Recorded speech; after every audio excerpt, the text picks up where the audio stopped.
Hey there. I don't think many people realize how many super simple trading strategies there are where traders profitably flip NFTs and make consistent gains every single day. Thanks to blockchain being public, the information is all there. The tricky part really is to find these traders and understand what they're doing. Profitable strategies are often so simple that it doesn't take a trained eye to spot if presented in the right way. So that's why we built Compass with the trading strategy leaderboards and the wallet analytics dashboard that is fine-tuned for surfacing strategies. So we group trading strategies into 3 major groups. One of them is bidding, then minting, and flipping. The most successful traders focus on one of these 3 strategies mainly. And we've built our dashboards to show the most consistently profitable traders to you so you can learn from them and even copy them. So right here we have the bidders top list, which shows the most profitable bidders on Ethereum right now trading NFTs. We have it sorted by the sum of profit in the last 90 days. And as you can see, these people are making serious gains. These are just the profits they are earning from bidding and then reselling tokens.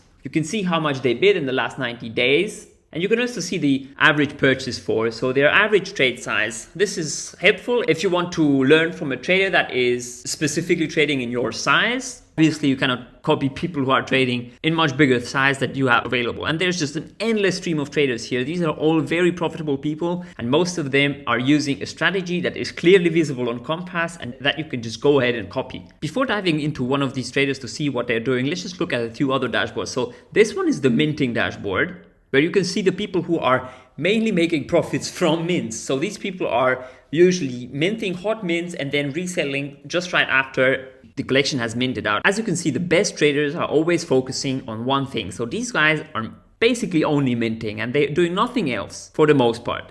You can see how much they minted, you can see how much money they're making in the last 90 days, and you can see how many collections they have minted. This is helpful because if they mint a lot of collections and are still profitable, that just increases the chances of them being consistent. And then our third dashboard is the flipper dashboard. These are people who purchase tokens and then resell them for a profit. These are not people who bid on tokens or who mint. This is just your old school flipper. Purchasing and flipping tokens is currently not working the best. Probably it's different in a bigger bull market, but right now bidders and minters are making much more money, but still there's also a very good number of profitable traders here making lots of ETH per month that you can learn a lot from, or just again straight up copy their strategy as long as they're consistent. So let's just dive into a trader so I can show you just how easy it is to identify his trading strategy with Compass if you know what you're looking for.